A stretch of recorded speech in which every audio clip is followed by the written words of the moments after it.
امرت ہے تیرے بول تو پیغام زندگی، امرت ہے تیرے بول تو پیغام زندگی، تیرے سوا نہیں کوئی آواز وقت کی، تیرے سوا نہیں کوئی آواز وقت کی۔ بسم اللہ الرحمن الرحیم۔ ناظرین اکرام، السلام علیکم ورحمۃ اللہ وبرکاتہ۔ خلافت ڈے کے حوالے سے جو ہم پروگرامز ریکارڈ کر رہے ہیں، اس کا اگلا حصہ جو ہے وہ لے کر حاضر ہیں۔ اور گزشتہ پروگرام میں ہم نے رائل جیلی کا ذکر کیا، اور اس کے بعد شہد کی مکھیوں کے حوالے سے، ملکہ کے حوالے سے کہ اس کا مقام کیا ہے اس چھتے میں، اس سارے نظام میں، اس کے بارے میں لکھا ہے the queen bee is at the heart of the hive. وہ چھتے کا مرکز ہوتی ہے، اور ہر نظر اس کی طرف ہوتی ہے۔ جب حضرت ابوبکر رضی اللہ عنہ خلیفہ بنے تو ایک جنگ کے موقع پر حضرت ابوبکر رضی اللہ عنہ نے خود جو ہے وہ جنگ پر جانے کے لیے تیاری کی، اور آپ گھوڑے پر بیٹھ گئے۔ تو حضرت علی رضی اللہ عنہ نے ان کے گھوڑے کی لگام پکڑ لی اور عرض کیا کہ اینا انتا یا امیر المومنین، امیر المومنین آپ کہاں جاتے ہیں؟ وانتا مرکز الاسلام ہے، کہ آپ تو اسلام کا مرکز ہیں۔ تو جو مرکز اسلام ہے وہ خلیفہ وقت کی ذات ہوتی ہے۔ تو شہد کی مکھیوں میں جو ملکہ ہے ان کی، وہ ان کا مرکز ہوتی ہے۔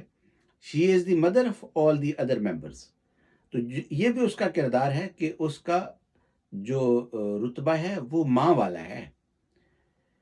And the glue that holds the colony together, اور وہی وہ گلو ہے جو سارے ممبران کو اکٹھا رکھتی ہے۔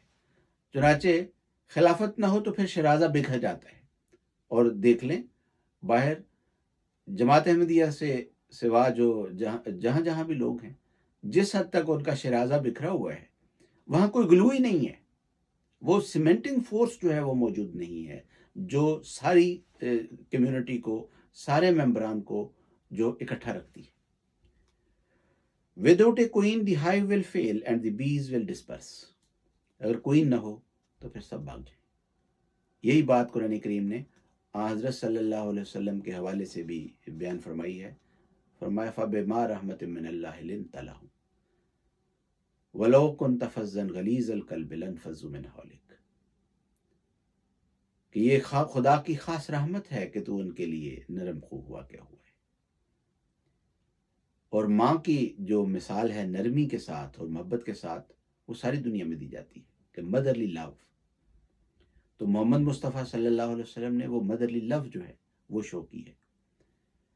تو فرمایا اس وجہ سے یہ تیرے ارد گرد اکٹھے ہیں، اور آپس میں بھی ان کا تعلق ہے، رحماء بینہم، آپس میں بھی رحماء ہیں، لیکن سیمنٹنگ فورس جو ہے وہ محمد مصطفیٰ صلی اللہ علیہ وسلم کی ذات تھی، اور اس کے بعد خلیفہ وقت کا وجود جو ہے۔ اور آج جماعت احمدیہ میں ہم گواہ ہیں اس بات کے کہ خلیفہ وقت کا وجود جو ہے وہ جماعت احمدیہ میں سیمنٹنگ فورس ہے۔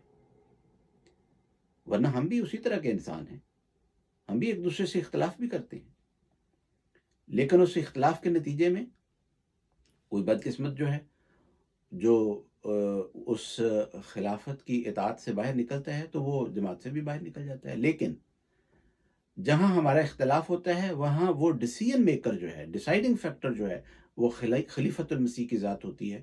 اور جب خلیفۃ المسیح کی طرف سے کوئی فیصلہ ہو جاتا ہے تو پھر سب بشار صدر اس کو قبول کر لیتے ہیں۔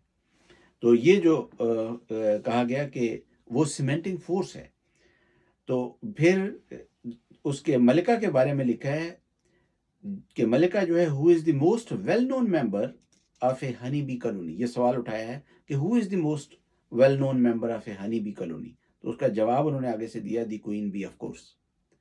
یہ آف کورس کا بھی بہت خوبصورت یہاں پر استعمال ہوا ہے کہ ظاہر سی بات ہے کہ بھائی ملکہ جو ہے وہ ہے سینٹرل فگر، وہ ہے سب سے زیادہ جو جانی جاتی ہے۔ تو یہ فکرہ پڑھ کے مجھے اپنے بزرگ استاد جناب چودھری محمد علی صاحب مستر وہ یاد آئے کہ جب بھی ان سے ملے کوئی بات ہوئی تو وہ اس طرح کہا کرتے تھے کہ سچا صرف ایک ہی ہے۔ یہ مطلب نہیں تھا کہ باقی سارے لوگ جھوٹ بول رہے ہیں، مطلب یہ تھا کہ وہی ہے جو سب سے ظاہر و باہر ہے، وہی ہے جو سب کا مرکز ہے۔ The most important individual in the hive, every part of colony life revolves around her. سب سے اہم جس کے ارد گرد اس جو کالونی ہے شہد کی مکھیوں کی، ان کی ساری زندگی جو ہے اس کے ارد گرد ریوالو کرتی ہے، وہ ایک ہی وجود ہے، وہ ملکہ کا وجود ہے۔ اور اگر ہم حضرت صلی اللہ علیہ وسلم کے زمانے میں جا کے دیکھیں تو جیسے شمع کے گرد پروانے جو ہیں وہ جمع ہو جاتے ہیں، تو یہ ایک نظارہ ہمیں نظر آتا ہے۔ اور پھر اس کے بعد مسیح موعود علیہ السلام کے ذریعے سے یہ نظام دوبارہ جاری ہوا ہے۔ حضرت مسیح موعود علیہ السلام نے اس مضمون کو اپنے ایک فارسی شعر میں بھی بیان فرمایا در دلم جوشد ثنائے سرورے، آنکھ در خوبی نہ دارد ہم سرے، کہ میرے دل میں اس سردار کی تعریف جوش مار رہی ہے جو خوبی میں اپنا کوئی ثانی نہیں رکھتا۔ وہاں حضرت صلی اللہ علیہ وسلم کی مجلس میں ابو بکر رضی اللہ تعالیٰ عنہ جیسے عظیم الشان انسان بھی تھے، حضرت عمر جیسے عظیم الشان انسان بھی تھے، لیکن ان کا کوئی ثانی جو ہے محمد مصطفیٰ صلی اللہ علیہ وسلم کا کوئی ثانی نہیں تھا۔ حضرت مسیح موعود علیہ السلام نے اپنے اردو اشعار میں بھی اس مضمون کو بیان فرمایا ہے۔ فرمایا وہ پیشوا ہمارا جس سے ہے نور سارا، نام اس کا ہے محمد، دل بر میرا یہی ہے، سب پاک ہیں پیغمبر ایک دوسرے سے بہتر، لیکس خدائے برتر بس فیصلہ یہی ہے۔ تو یہ جو خاتم النبیین کے ختم نبوت کے نعرے لگانے والے ہیں، میں ان کو کہتا ہوں کہ یہ عرفان ہے جو مسیح موعود علیہ السلام نے ختم نبوت کا احمدیوں کو عطا کیا ہے۔ اس کو پہچاننے کی کوشش کرو کہ وہ جو اس نے ہنی بی کے بارے میں لکھا کہ وہ ایک ہی ہے، ممتاز ہے اور منفرد ہے، اور اس کا کوئی ثانی نہیں ہے ملکہ کا۔ تو مسیح موعود علیہ السلام نے اس مضمون کو اپنے فارسی کلام میں بھی، عربی کلام میں بھی، اردو کلام میں بھی بہت وضاحت کے ساتھ بیان فرمایا ہے حضرت صلی اللہ علیہ وسلم کے حوالے سے۔ اور آج حضرت صلی اللہ علیہ وسلم کی غلامی میں ہم مسیح موعود علیہ السلام کے خلفاء جو ہیں ان کا اسی طور پر ہی ان کی یونیکنیس ہوتی ہے، ان کی انفرادیت اسی طور پر ہوتی ہے، وہی ہوتے ہیں جو ہماری نگاہوں کا مرکز ہوتے ہیں۔ خلافت اور احمدیوں کا جو باہم تعلق ہے اس کو بھی یہ ہنی بی جو ہے کوئین اور جو باقی شہد کی مکھیاں ہوتی ہیں ان کے حوالے سے بہت اچھی طرح سمجھنے میں مدد مل سکتی ہے۔ یہ کہتے ہیں کہ the honey bee queen is the mother of every bee in the hive, from egg laying to colony communication she fills a role that no other colony member can fill. یعنی وہ اس کا ایک ماں کا کردار ہے ملکہ جو ہے، اور وہ ایسا کردار ہے ان کی باہم کمیونیکیشن میں بھی اور باہمی محبت میں بھی، باہمی ربط میں بھی، کہ کوئی اور کالونی ممبر جو ہے اس کو سر انجام دے ہی نہیں سکتا۔ تو یہی خلافت ہے، یہی خلافت کا کردار ہے۔ حضرت مسیح موعود علیہ السلام نے حضرت صلی اللہ علیہ وسلم کے وہ جو میں نے پہلے کہا کہ ایک ماں والا کردار جو ہے ملکہ کا ہے، تو مسیح موعود علیہ السلام نے اس سے بہت بالا مضمونہ حضرت صلی اللہ علیہ وسلم کی محبت کا بیان فرمایا۔ اپنے ایک فارسی شعر میں بیان فرماتے ہیں آترہم ہا کہ خلق از وے بدید کس ندیدے در جہاں از مادرے، کہ وہ رحمت و شفقت جو محمد مصطفیٰ صلی اللہ علیہ وسلم سے ظاہر ہوئی اور خلق نے دیکھی، کبھی کسی نے اپنی ماں سے بھی ویسی محبت اور شفقت جو ہے اس کا مظاہرہ نہیں دیکھا۔ تو یہ مسیح موعود علیہ السلام کا کلام ہے، اور یہ بیان ہے، یہ نظر ہے عارفانہ جس نے محمد مصطفیٰ صلی اللہ علیہ وسلم کے مقام عظمت کو دیکھا ہے. اور یہ ہنی بی والی جو مثال میں پڑھ کے سنا رہا ہوں، یہ تو صرف اس کو ایک انڈرسٹینڈ کرنے کے لیے ہے، سمجھنے کے لیے ہے.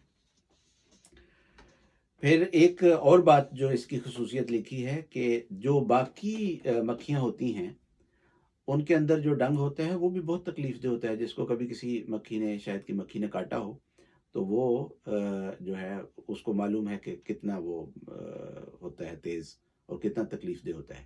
لیکن جو ملکہ ہے اس کے متعلق لکھا ہے the queen bee has a stinger but it is different than that of workers. کہ جو ورکر مکھیاں ہیں ان سے اس کا جو ڈنگ ہے وہ بالکل ڈفرنٹ ہے. چنانچہ حضرت صلی اللہ علیہ وسلم کے زمانہ میں بھی ہم دیکھتے ہیں کہ وہ ایک جنگ کے موقع پر ایک دشمن جو ہے وہ بڑا پہلوان وہ بڑھ رہا تھا مسلمانوں کی طرف اور حضرت صلی اللہ علیہ وسلم کی طرف. تو حضور صلی اللہ علیہ وسلم نے صحابہ کو کہا کہ تم پیچھے ہٹ جاؤ، اس کو میری طرف آنے دو، میں اس کا مقابلہ کروں گا.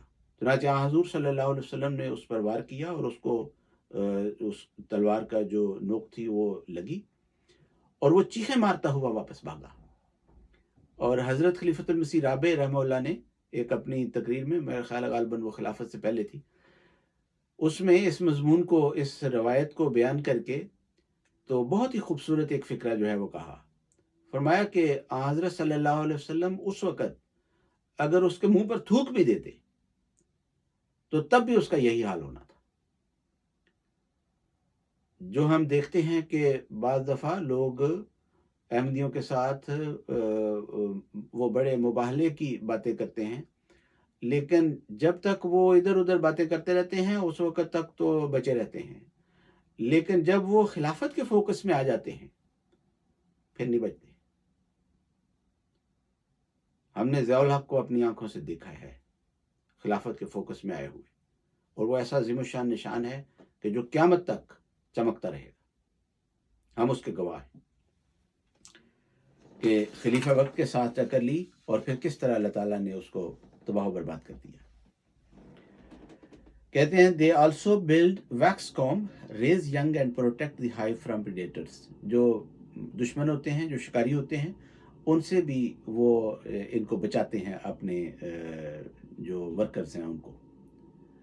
تو خلیفہ وقت جو ہے وہ بھی جو ہے وہ ہر لحاظ سے نگہداشت کرتے ہیں اور ہر دشمن کے وار سے احمدیوں کو محفوظ کرنے کے لیے یہ جو خطبات ہوتے ہیں وہ اسی لیے ہوتے ہیں اور ہمیں متنبع کر رہے ہوتے ہیں، وارن کر رہے ہوتے ہیں کہ دیکھو ان جگہوں پر نہ جانا، یہ جگہیں جو ہیں یہاں خطرہ ہے. تو یہی مضمون ہے جو نذیرن و بشیرن کا ہے کہ وہ ڈرانے والا بھی ہے اور بشارتیں دینے والا بھی ہے.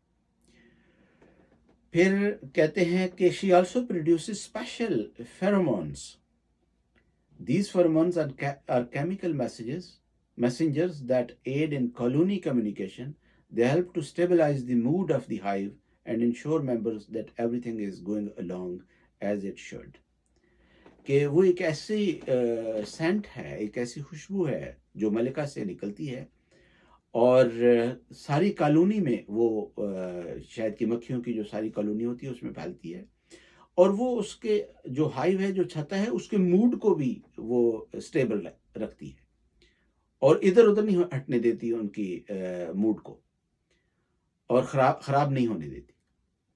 تو جب میں یہ پڑھ رہا تھا تو مجھے ہمارے بزرگ استاد سید میر محمود احمد صاحب کی وہ بات یاد آئی کہ ایک دفعہ وہ کسی پروگرام میں بیٹھے ہوئے تھے تو انہوں نے کہا کہ اے مسیح موعود علیہ السلام، اس طرح انگلی کو انہوں نے اٹھا کے کہا کہ ہم گواہ ہیں کہ آپ کے خلفاء جو ہیں وہ ہمیں اس منزل کی طرف لے کے جا رہے ہیں آپ کی تعلیم کے مطابق، آپ کے اسوے کے مطابق، اور سر منہ بھی ہم نے انحراف نہیں کیا اور خلفاء نے ہمیں ادھر ادھر نہیں بھٹکنے دیا. تو یہ مضمون جو ہے وہ بھی موجود ہے. کہتے ہیں if the queen bee is missing, the colony is alerted quickly due to a lack of her pheromones.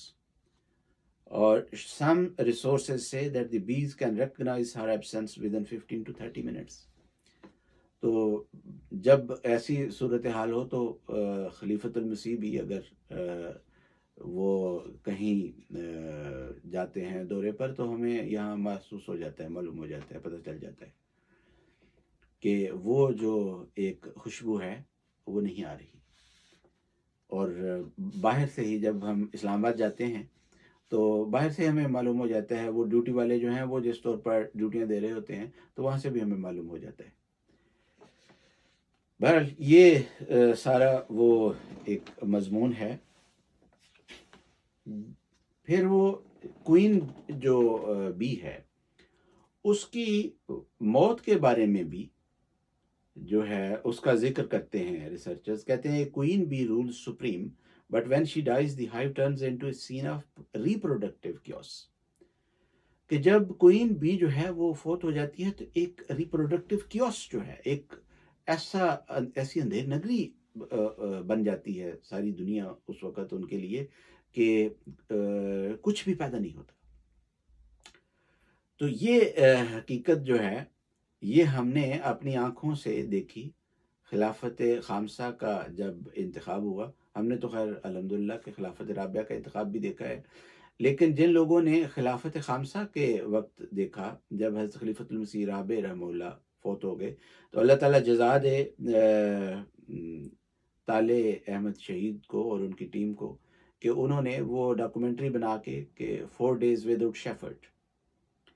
تو اس مضمون کو جماعت احمدیہ کی کیا حالت تھی اور کس طور پر جماعت جو ہے وہ ایک کیوس میں تھی، اگرچہ امید تھی اور یقین تھا کہ انشاءاللہ اللہ تعالیٰ ہمارے اوپر فضل کرے گا اور دوبارہ ہم میں وہ قدرت ثانیہ جو ہے وہ ظاہر ہوگی اور پھر خلافت کا انتخاب ہو جائے گا اور ہم پھر خلیفہ کا منہ دیکھیں گے. لیکن اس کے باوجود جو حالت تھی وہ مجھے باقی احمدیوں کا تو پتہ نہیں، میں تو اس وقت پاکستان میں تھا، لیکن جو ہی مجھے خبر ملی مجھے یقین کریں مجھے تو اس طرح تھا کہ جیسے میں مر گیا ہوں. حضرت صاحب کی وفات نہیں ہوئی، میں سمجھا میں فوت ہو گیا ہوں، میری وفات ہو گئی. وہ ایسا ایک عجیب و غریب حالت تھی. تو یہ بھی بات ہے کہ کہتے ہیں when making a new queen they produce several possible candidates. کہ جب نئی کوئین جو ہے وہ بننی ہوتی ہے تو اس سے پہلے سیورل ایسے کیپیبل جو ہیں وہ ہوتے ہیں لوگ موجود. تو یہ پڑھ کے حضرت صلی اللہ علیہ وسلم کی وہ حدیث جو ہے سمجھ آتی ہے کہ جب حضرت صلی اللہ علیہ وسلم نے حضرت عمر رضی اللہ عنہ کو مخاطب کر کے کہا کہ لولا مبس لبست یا عمر، کہ اگر مجھے خدا تعالیٰ اس زمانے میں مبعوث نہ کرتا نبی بنا کر تو تیرے اندر وہ صلاحیتیں تھیں، تیرے اندر وہ قوتیں تھیں کہ اللہ تعالیٰ تجھے نبی بنا دیتا. لیکن جو حضرت مسیح موعود علیہ الصلوۃ والسلام نے اس میں ایک جو بات ہے فرمایا but only one new virgin will eventually rule as the new queen. The first to emerge will quickly kill all other contestants. جو باقی کینڈیڈیٹ ہوتے ہیں، جو باقی ستارے ہوتے ہیں وہ بجھ جاتے ہیں. خلافت کے انتخاب کے موقع پر بھی جن بزرگوں کے بھی نام خلیفہ وقت جن کو بعد میں منتخب کر لیا جاتا ہے ان کے علاوہ جن کے نام پیش ہوئے بھی ہوتے ہیں وہ بھی پھر اس کے بعد خلافت کے نور سے ہی منور ہوں تو ان کے اندر کوئی روشنی ہوتی ہے اور وہ پھر ہی معتبر ہوتے ہیں. اور اگر خدا نخواستہ کسی کو ٹھوکر لگے تو وہ پھر وہ معتبر ہی نہیں رہتا. تو حضرت مسیح موعود علیہ الصلوۃ والسلام نے فرمایا آن شراب معرفت دادش خدا کز شواش خیرہ شد ہر اخترے، کہ خدا نے اسے وہ شراب معرفت عطا فرمائی یعنی محمد مصطفیٰ صلی اللہ علیہ وسلم کو کہ اس کی شعاؤں سے ہر ستارہ ماند پڑ گیا. یعنی ستارے اپنی ذات میں تو روشن تھے، حضرت عمر رضی اللہ عنہ، حضرت ابوبکر رضی اللہ عنہ، دوسرے صحابہ بہت عظیم الشان انسان تھے، لیکن محمد مصطفیٰ صلی اللہ علیہ وسلم کے نور کے سامنے بالکل وہ بجھ گئے تھے. ہاں وہ نورانی بنے تھے جب حضرت صلی اللہ علیہ وسلم کے نور مصطفی سے انہوں نے حصہ پایا تھا. تو یہاں ہم رکتے ہیں، اس پروگرام کو یہاں ختم کرتے ہیں. باقی انشاءاللہ آئندہ جو ہے اس پروگرام کو ابھی ہم جاری ہی رکھیں گے. انشاءاللہ باقی جو ہے وہ پھر پیش کریں گے. جزاکم اللہ تعالی وحسن الجزا. السلام علیکم ورحمۃ اللہ وبرکاتہ.